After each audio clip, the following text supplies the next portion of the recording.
ద్వాపర యుగం, కృతాయుగం, త్రేతాయుగంలో దేవతలచే పూజలందుకుని కలియుగంలో 1823వ సంవత్సరంలో ఆలయ నిర్మాణం జరిగి సాగర సంగమ ప్రాంతంలో కొలువైన లక్ష్మీ నరసింహస్వామి ఆలయం బ్రహ్మోత్సవాలు జరుపుకోవటానికి సిద్ధమవుతోంది. స్వామి కళ్యాణం జన్మలో ఒక్కసారైనా కనులారా వీక్షించాలని స్వామి భక్తులు కోరుకుంటారు. వారి కోరిక తీరే సమయం ఆసన్నమైంది.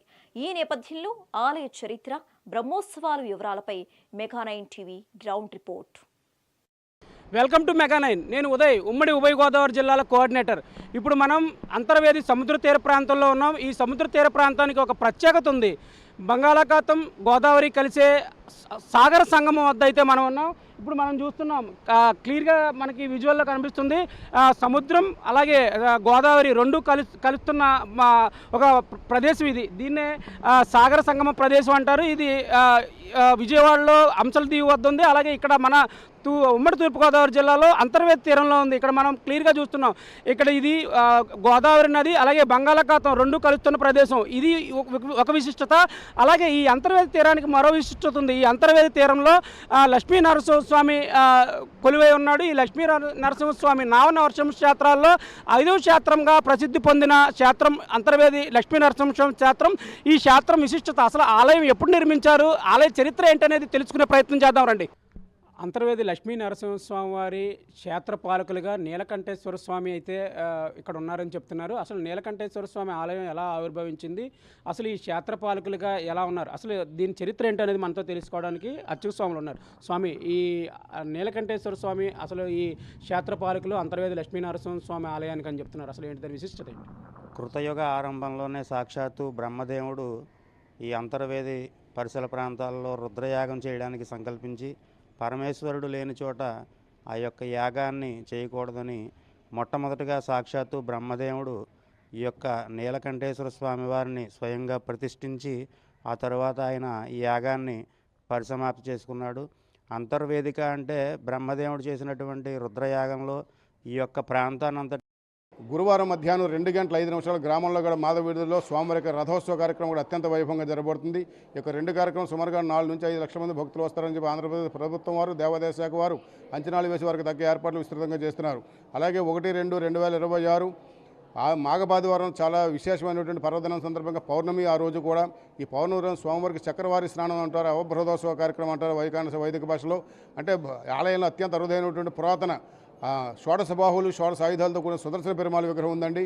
అంటే 16 ఆయుధాలతో కూడిన అత్యంత అరుదైనటువంటి పంచలోహ విగ్రహాన్ని యొక్క భక్తుల యొక్క శిరస్సు మీద నుంచి స్వామివారికి అవబృహదోత్సవ కార్యక్రమంతో స్వామివారికి కళ్యాణోత్సవ పరిసమాప్తం అవుతాయి. అలాగే 2-2-2026 సోమవారం రాత్రి ఆలయం ప్రక్కన గల కోనేరులో స్వామివారి యొక్క తెప్పోత్సవ కార్యక్రమం కూడా అత్యంత వైభవంగా జరగబడుతుంది. కనుక 50 మంది భక్తులందరూ కూడా ఈ అంతర్వేది స్వయంభూ లక్ష్మీనరసింహస్వామి దివ్యక్షేత్రానికి విచ్చేసి కళ్యాణోత్సవంలో పాల్గొని స్వామివారిని దర్శించుకుని స్వామివారి కృపకు పాత్రలు కావాల్సిందిగా ఈ యొక్క ఛానల్ ద్వారా భక్తులందరూ కూడా విజ్ఞప్తి చేస్తున్నామండి. స్వస్తి. స్వామి, ఇప్పుడు ఈ ఆలయానికి క్షేత్రపాలకులుగా నీలకంఠేశ్వర స్వామి ఉన్నారని చెప్తున్నారు. ఈ స్వామివారికి అంటే లక్ష్మీ నరసింహ స్వామివారి కళ్యాణం కంటే ముందు ఆయన కళ్యాణం చేయాలని చెప్తున్నారు. ఆ విశేషం ఏంటి? ఈ యొక్క కళ్యాణం శివకేశవులకు భేదం లేకుండా హరిహరులు స్తుతులు అంటారు. స్వామివారి క్షేత్రపాలకుడు కళ్యాణం అయిన తర్వాతే స్వామివారి కళ్యాణం అవుతుందండి. ఇప్పుడు ఆల్రెడీ ప్రస్తుతం నీలకంఠ స్వామి కళ్యాణోత్సవాల్లో ఉన్నారు. మొన్న మంగళవారం ప్రారంభించారని స్వామివారి కళ్యాణోత్సవం ఆల్రెడీ అప్పుడు స్వామివారి క్షేత్రపాలకుడు కళ్యాణోత్సవం ప్రారంభం దశలో ఉన్నాయి. ఆల్రెడీ కూడా 3వ రోజు 4వ రోజు కార్యక్రమం జరుగుతున్నాయండి. ఈ అయిన వెంటనే స్వామివారికి ఇక్కడ ధ్వజారోహణ ముద్రకాలంకరణ కార్యక్రమం స్వామి కళ్యాణం పరిపాటిగా జరుగుతుంది. ఇక్కడ ఈ యొక్క స్వామివారి కళ్యాణోత్సవం ప్రారంభించిన తర్వాతే ఈ ప్రాంతీయులందరూ కూడా ఉభయ తెలుగు జిల్లాల్లో కానివ్వండి, ఉభయ తెలుగు రాష్ట్రాల్లో కానీ వివాహాది ముహూర్తాలు కూడా ఈ యొక్క స్వామివారి కళ్యాణంతో పాటే ముహూర్తాలు పెట్టుకుంటారు. ఇది ఒక అనాదిగా ఆచారంగా సాంప్రదాయంగా వస్తుందన్నమాట. ఇది ఈ నెల 25వ తేదీ నుంచి లక్ష్మీ నరసింహస్వామి వారి బ్రహ్మోత్సవాలకు అయితే విస్తృతమైన ఏర్పాట్లు జరుగుతున్నాయి. కలెక్టర్ వివిధ శాఖల అధికారులతో సమన్వయ సమావేశం కూడా నిర్వహించారు. ఇప్పుడు మనతో మాట్లాడడానికి డిప్యూటీ కమిషనర్ రమేష్ బాబు ఉన్నారు. ఆయనతో మాట్లాడండి. సార్, ఈ లక్ష్మీ నరసింహస్వామి ఉత్సవాలంటే రాష్ట్రం నలుమూల నుంచే కాకుండా దేశం నలుమూల నుంచి కూడా భక్తులు అయితే వస్తారు. ముఖ్యంగా కళ్యాణం తర్వాత జరిగే రథోత్సవం భక్తులకి ఎంతో ప్రీతిపాత్రం. అసలు ఈ రథోత్సవంలో పాల్గొనాలని ప్రతి ఒక్కరూ ఆశపడతారు. అసలు ఈ కళ్యాణోత్సవాల్లో ఏమి ఏర్పాట్లు చేశారు? జై లక్ష్మీనరసింహస్వామి. ఈ అంతర్వేదిలో వేయించేస్తున్న శ్రీ లక్ష్మీనరసింహస్వామి మహోత్సవాలు రేపు 25వ తారీఖు నుంచి మొదలవుతున్నాయండి, ఫిబ్రవరి 2వ తారీఖు వరకు. ముఖ్యంగా మొదటగా వచ్చేది 28వ తారీఖుని స్వామివారి యొక్క కళ్యాణం జరుగుతుంది. ఆ కళ్యాణం జరిగిన అనంతరం మరుసటి రోజు స్వామివారి రథ ఊరేగింపు ఉంటుంది. ఆ తదుపరి స్వామివారి తెప్పోత్సవం కార్యక్రమం ఉంటుంది. అలాగే చక్రవారి స్నానం అని చెప్పి సముద్రం దగ్గర ఉంటుంది. తర్వాత శ్రీ పుష్పయాగం అని ఉంటుంది. ఈ 5 ఈవెంట్లే ముఖ్యమైన ఈవెంట్లు. మరి గత సంవత్సరంలో సుమారుగా 5 లక్షల మంది భక్తులు వచ్చి స్వామివారి దర్శనం చేసుకోవడం జరిగింది. మరి దాన్ని అంచనా వేసుకుని ఈ సంవత్సరం ఇంకొక 2 లక్షలు జనం పెరుగుతారని ఆలోచనతో, ఎందుకంటే ఇటీవల రాష్ట్ర ప్రభుత్వం మహిళలకు ఉచిత బస్సు సౌకర్యం కల్పించడం వల్ల అన్ని దేవాలయాల్లోనూ కూడా మాకు భక్తుల సంఖ్య రద్దీ పెరిగింది.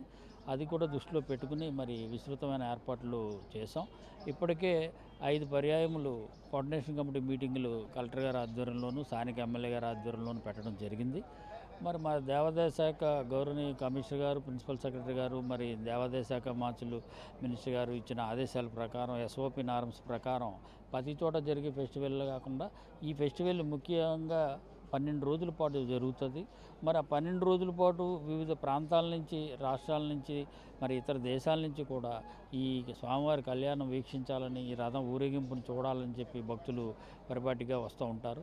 మరి వారికి తగిన సౌకర్యాలు కల్పించాలని మరి దేవాదాయ ధర్మాదాయ శాఖ ఇప్పటికే 90% టెంపుల్ ఇన్సైడ్ ఏర్పాట్లన్నీ పూర్తి చేయడం జరిగింది. వాళ్ళకి క్యూ లైన్లు కానీ, ఉచిత దర్శనం కానీ, ఉచిత ప్రసాదం కానీ, ఉచిత అన్నదానం కానీ అన్ని కార్యక్రమాలు ఏర్పాటు చేయడం జరిగింది. అదేవిధంగా వివిధ డిపార్ట్మెంట్లందరినీ కూడా ఇందులో ఇన్వాల్వ్ చేసి కోఆర్డినేషన్ మీటింగ్ పెట్టి ఇప్పుడు కలెక్టర్ గారు ఆదేశాలు ఇచ్చారు. అన్ని డిపార్ట్మెంట్ వారు కూడా మరి ఈ తీర్థంలో కానీ, సముద్ర స్నానం దగ్గర కానీ వారి వారి యొక్క డిపార్ట్మెంట్ పనులు ఏవైతే చేయాలో వాళ్ళందరినీ కూడా భాగస్వామ్యం చేసుకుని ఈ ఫెస్టివల్ని దిగ్విజయంగా జయప్రదం చేసే విధంగా దేవాదాయ శాఖ ఖచ్చితంగా పాటుపడుతుందని చెప్తాను. Thank you. నవ నారసింహ క్షేత్రాల్లో 5వ క్షేత్రంగా నిత్య పూజలు అందుకుంటున్న అంతర్వేది లక్ష్మీ నరసింహస్వామి కళ్యాణ బ్రహ్మోత్సవాలు అయితే ఈ నెలలో ప్రారంభం కానున్నాయి. అసలు ఎంతమంది భక్తులు ఈ బ్రహ్మోత్సవాల్లో పాల్గొంటారు, వారికి ఏమేమి ఏర్పాట్లు చేశారు, అసలు ఈ బ్రహ్మోత్సవాలు వారం రోజుల పాటు ఏ కార్యక్రమాలు ఉండబోతాయనేది మనతో మాట్లాడడానికి ఆలయ ఈవో ప్రసాద్ ఉన్నారు, ఆయనతో మాట్లాడదాం. సార్, అసలు ఈ కళ్యాణ బ్రహ్మోత్సవాలు ఏ రోజు నుంచి ప్రారంభమవుతున్నాయి, ఏ రోజుకు ముగిస్తే, అసలు ఈ వారం రోజుల పాటు ఈ బ్రహ్మోత్సవాల్లో ఏ ప్రత్యేక కార్యక్రమాలు ఉండబోతున్నాయి అంటే గత సంవత్సరం అనుభవాన్ని దృష్టిలో పెట్టుకుని ఏవైనా లోటుపాట్లు ఉంటే ఈ సంవత్సరం సరి చేసుకుంటారా, అసలు ఎటువంటి ఏర్పాట్లు చేశారు భక్తులకి? ఓం నమో లక్ష్మీ నరసింహాయ నమః. శ్రీ స్వామివారి లక్ష్మీ నరసింహ స్వామివారి దేవస్థానం అంతర్వేదిలో కళ్యాణోత్సవాలు 25/1/26 నుండి 2/2/26 వరకు 9 రోజులు కళ్యాణ మహోత్సవాలు చేయడానికి దైవజ్ఞులు నిర్ణయించారు. 25/1/26 తేదీ రథసప్తమితో ప్రారంభమవుతుంది. ఆ రోజు ఆదివారం రథసప్తమి, పుణ్యదినం, పర్వదినం కూడా. అలాగే మరి 27వ తారీఖున స్వామివారిని పెళ్లి కుమారుని చేయడం, 28వ తారీఖుని కళ్యాణం రాత్రి 11:30 నుంచి ప్రారంభమవుతుంది. కళ్యాణము సుముహూర్తం 1:56 కళ్యాణం పూర్తయ్యేసరికి సుమారు 4 ఆ ప్రాంతంలో పూర్తవుతుంది. అదేవిధంగా మర్నాడు రథోత్సవం మధ్యాహ్నం 2:05 రథోత్సవం కార్యక్రమం ప్రారంభమవుతుంది. తదుపరి 1వ తారీఖున చక్రవారి స్నానం, సముద్ర స్నానం నిర్వహించడం జరుగుతుంది. ఆ తరువాత 2వ తారీఖుని తెప్పోత్సవం కార్యక్రమంతో కళ్యాణ మహోత్సవాలు పూర్తవుతాయి. అయితే ఈ కళ్యాణ మహోత్సవాలకి గత సంవత్సరం 4 నుంచి 5 లక్షల మంది వరకు వచ్చారని అంచనా వేసి చెప్పడం జరిగింది. ఈ సంవత్సరం అయితే ఇంకా అధిక సంఖ్యలో ఒక 5 నుంచి 6 లక్షల పైనే భక్తులు వస్తారని అంచనా వేయడం జరిగింది. ఆ అంచనాకు తగ్గట్టుగానే ఈ శ్రీ స్వామివారి కళ్యాణోత్సవాల ఏర్పాట్లు చేయడం జరుగుతుంది. భక్తులకి క్యూ లైన్లు ప్రొవైడ్ చేయడం, ప్రసాదాలు అందించడం, దర్శనాలు కూడా త్వరితగతిని పూర్తి చేయడానికి క్యూ లైన్ల ఏర్పాటు, అలాగే క్యూ లైన్లో భక్తులు ఎక్కువసేపు నిరీక్షించిన వాళ్ళకి వాటరు, తర్వాత చంటి పిల్లలకి పాలు, బిస్కెట్లు ఇవన్నీ కూడా ఏర్పాటు చేయడానికి చర్యలు తీసుకోవడం జరుగుతుంది. ముఖ్యంగా ఈ 10 రోజులు జరిగేటువంటి అంతర్వేది కళ్యాణ మహోత్సవాలు అన్ని డిపార్ట్మెంట్ల సహాయ సహకారంతో రెవెన్యూ, పోలీసు, అన్ని డిపార్ట్మెంట్లు, పంచాయతీరాజు, ఆర్ఎండ్బి, ఆర్డబ్ల్యూఎస్, ఈ అన్ని డిపార్ట్మెంట్ల సమన్వయంతో ఈ ఉత్సవం నిర్వహించడం జరుగుతుంది. ఇది నోటిఫైడ్ ఫెస్టివల్. ప్రతి సంవత్సరం కూడా ఇదే విధంగా జరుగుతుంది. ప్రతి సంవత్సరం కూడా 2 నెలల ముందుగానే కలెక్టర్ గారు కోఆర్డినేషన్ మీటింగ్లు కండక్ట్ చేయడం, ఒక 4 మీటింగ్లు కండక్ట్ చేసి అధికారులందరికీ కూడా ఎలక్ట్ చేయడం జరుగుతుంటుంది. అదేవిధంగా ఈ సంవత్సరం కూడా ఎక్కువ సంఖ్యలో, అధిక సంఖ్యలో భక్తులు వస్తారని అంచనా వేసి ఏర్పాట్లు చేస్తున్నారు. ఎందుకంటే ఈ దేవాలయానికి దర్శించే భక్తుల సంఖ్య గణనీయంగా పెరుగుతుంది.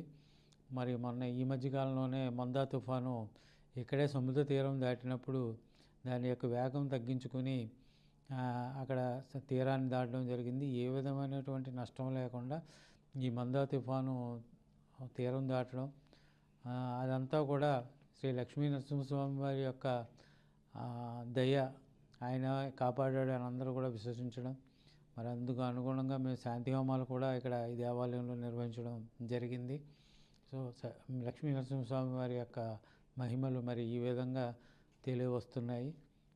అంచేత ఎక్కువ సంఖ్యలో భక్తులు వస్తారనే ఉద్దేశంతో కళ్యాణోత్సవాల ఏర్పాట్లు చేయడం జరుగుతుంది. సార్, ఇప్పుడు ఈ మాడ వీధుల్లో, రథం తిరిగే వీధుల్లో తారు రోడ్లు వేశారు, అంటే రథం వేగంగా వెళ్ళే అవకాశం ఉంటుంది. దీనికి ట్రయల్ రన్ ఏమైనా నిర్వహిస్తారో? అసలు ఎలా ఉంటుంది ఈ రథోత్సవం జరిగే ముందు? ఈ రథంకి ఇబ్బంది పడాల్సిన అవసరం లేదు. ఎందుకంటే దీనికి బ్రేక్స్ ఉన్నాయి, హ్యాండ్ బ్రేక్స్ ఉన్నాయి. తర్వాత దానికి అడ్డీలు కూడా వేస్తారు. అందుచేత అంత ఇబ్బంది పడాల్సిన అవసరం లేదు. రథం కూడా చాలా ఫ్రీగా, తారుడు అయినప్పటికీ కూడా చాలా ఫ్రీగా, చక్కగా ఈ రథం నడిపించడం జరుగుతుంది. లక్ష్మీ నరసింహస్వామి వారి దయ వల్ల మాందా తుఫాన్ నుంచి ఎటువంటి ప్రాణ నష్టం కానీ, ఆస్తి నష్టం కానీ జరగకుండా ఇక్కడే అంతర్వేదిలో తీరం దాటింది. ఈ నమ్మకంతోనే కోనసీమ జిల్లా ప్రజలు కాకుండా రాష్ట్రం నలుమూల నుంచి ప్రజలు లక్ష్మీ నరసింహస్వామి మీద భక్తితో అయితే ఈ యాత్ర పెరిగింది. ఇక్కడ భక్తుల జనాభా పెరిగిందని చెప్తున్నారు. అలాగే ఈ బ్రహ్మోత్సవాల్లో, అంటే ఈ నెల 25వ తారీఖు నుంచి వచ్చే నెల ఫిబ్రవరి 2వ తారీఖు వరకు జరిగే ఈ బ్రహ్మోత్సవాల్లో 5 నుంచి 6 లక్షల మంది భక్తులు అయితే వస్తారు. వారికి ఎటువంటి ఇబ్బందులు లేకుండా వివిధ శాఖల సమన్వయంతో, అంటే అన్ని శాఖల సమన్వయంతో ఇప్పటికే పలుసార్లు ఒక సమన్వయ సమావేశాలు అయితే నిర్వహించడం జరిగింది. భక్తులు ఏమీ లోటుపాట్లు లేకుండా అన్ని ఏర్పాట్లు చేయాలని అధికారులు ఆదేశించారు. వారి ఆదేశానుసారం ఇప్పటికే ఏర్పాట్లు పూర్తయ్యాయి. బ్రహ్మోత్సవాలను దిగ్విజయంగా పూర్తి చేయడానికి తాము సిద్ధంగా ఉన్నామని ఆలయ ఈవో ఎంకేటీవీ ప్రసాద్ చెప్తున్నారు. మెగా న్యూస్ కోసం వీడియో దొరబాబుతో ఉదయ్, అంతర్వేది.